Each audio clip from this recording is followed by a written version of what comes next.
Good evening and happy Christmas. That ripping sound that you've just heard suggests that my notes run to more than one page. Or it could be that Matt was wearing his tight underpants again. But so I'll ask someone to give me a signal if I'm going on too long. It's just to pick up immediately on one of the things that Matt was saying, and I agree with nearly all of what he said about this generational divide. And again, that's something we might get into in the discussion or the Q&A afterwards. But I think this will become a theme of not just our politics, but of our of our social conversation in the years to come, in the way that the public-private divide has become almost out of nowhere in the last year a theme in our broader national conversation. I think that that age divide, that generational divide, whereby you have a massively indebted section of the population, which are classically that part of the population that, for all sorts of very good reasons, shoulder most of the burdens. They pay most of the tax. They rear kids. They support their parents. I suppose that cohort between maybe 30 and 55, when you're at your most productive in terms of your working life, that the sort of opportunities and choices that they may have expected to see in their lives will now be severely weighed upon, will be severely restricted by this massive debt, which is for most of them is their mortgage. I think that that is not something that will that will be diminished in a couple of years in the way that one can see our economy, and I know maybe Mark will speak a little bit more about that, in the way one can see our economy growing out of some of the problems that it's in. I think that overhang will be with us for some years to come. When I was invited to speak here tonight, we were each told we'd be given roughly 10 minutes to identify the events that shaped the political, economic and social spheres in the year 2009. I guess it's always a good idea when you get to the end of the year, particularly when you're involved in the sort of business that we are, to try and sit back and evaluate what was significant in the year gone by, because much of what we ascribe significance to on a daily or weekly basis turns out, after the passage of time, not to be as significant as we initially judged it, or as the size of the headline perhaps warranted. So I think it's a useful exercise, and those of us who work as journalists, particularly in weekly papers, find ourselves at this point of the year being issued with demands by editors and feature editors to supply them with 2,000 words of our review of the political sporting significant events in nightclubs year. And unfortunately, I gather Barry Egan was unable to make it tonight, but I'm sure Mark will prove an able substitute.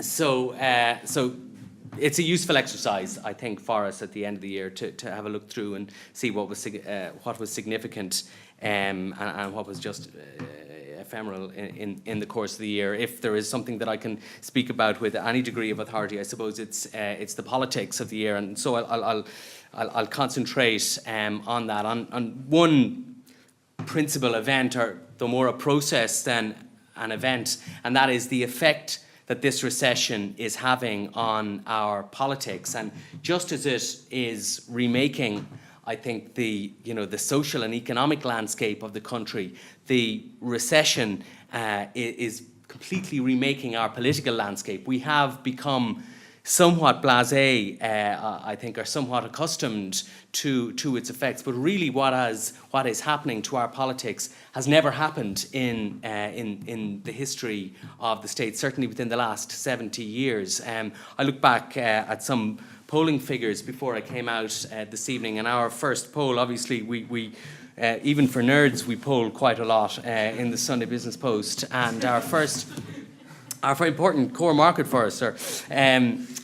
Our first monthly poll of the year saw Fianna Fáil at 28%, Fine Gael at 33%. Our most recent poll showed that 5-point spread had widened to a 13-point spread. And this isn't just a polling phenomenon. We saw it in the local and European elections, where for the first time Fine Gael bypassed Fianna Fáil as the largest party in the history of the state. And I think barring a political earthquake, and a recovery which astonishes, an economic recovery which astonishes everyone. And even in that scenario, I can see how Fianna Fáil would not reap a political dividend. So we're having this huge shift for one of the most remarkable, and we've talked to foreign observers of Irish politics, and for them the most remarkable aspect of the political landscape here over the last several decades has been the dominance of Fianna Fáil, and how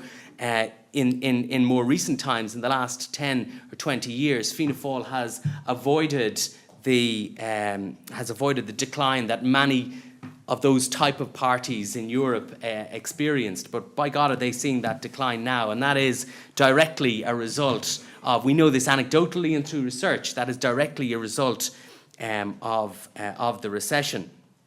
And if you roll the tape on a little bit, at the next election, as I say, barring the most extraordinary political earthquake, Fine Gael will replace Fianna Fáil as the largest party in the Dáil, probably to the extent that Fine Gael witnessed in 2002, which made it almost impossible for them to be in power at the subsequent election. That is to say that Fine Gael's defeat in 2002 was so heavy so as to make it almost impossible for them to win in 2007. Now, if that happens to Fianna Fáil, and I think at this point that it is more likely, I think a fracturing of the party in opposition, if it were to spend 2 terms in opposition, is entirely likely.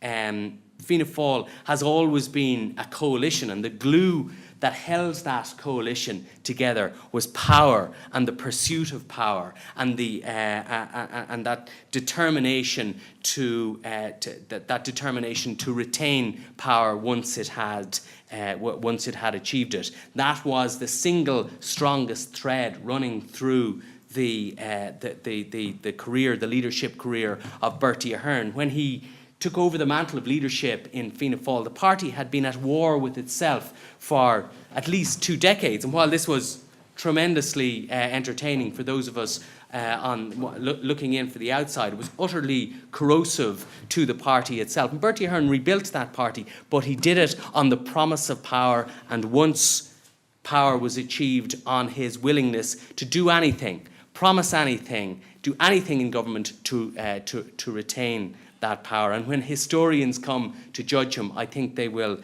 do so in that light. And that's what I think is significant about, or one of the things which is principally significant about the politics of 2009, because this was the year when that became clear to us, when it became clear to us that the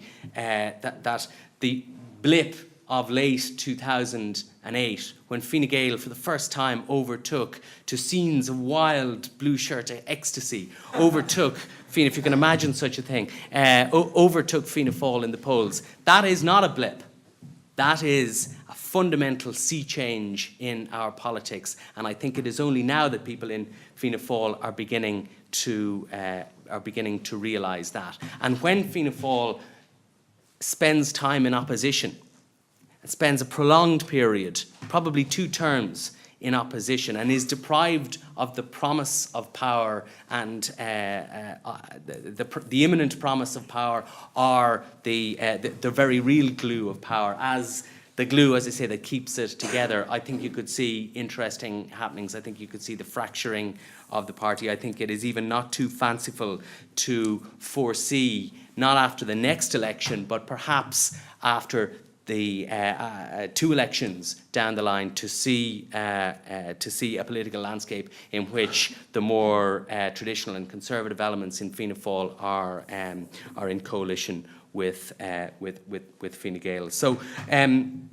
I'll end if I can on something of a positive note, because while clearly 2009 has been, a year of almost unmitigated gloom, certainly on the economic front. I think that the changes that are occurring in our politics could ultimately be quite positive things. For years, and I suppose it was the period most, and the politics most associated with Bertie Ahern in a book which would make a lovely Christmas present, incidentally.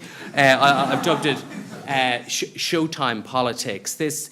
Our entire political discourse was predicated on the notion, that nobody should be inconvenienced by anything, and I think that ultimately led us to implement and to approve, because we approved, and the electorate approved that approach and approved it overwhelmingly on 3 occasions, certainly on the latter 2 occasions that Bertie Ahern was returned to government. The electorate approved that approach, but I think that maybe we may be seeing an end of that now. And I think that if we get to a more rational political discourse, and if that comes out, a discourse in which there are real political choices to be made, where you can't have your cake and eat it, where there are consequences to the political choices that are presented before us at election time,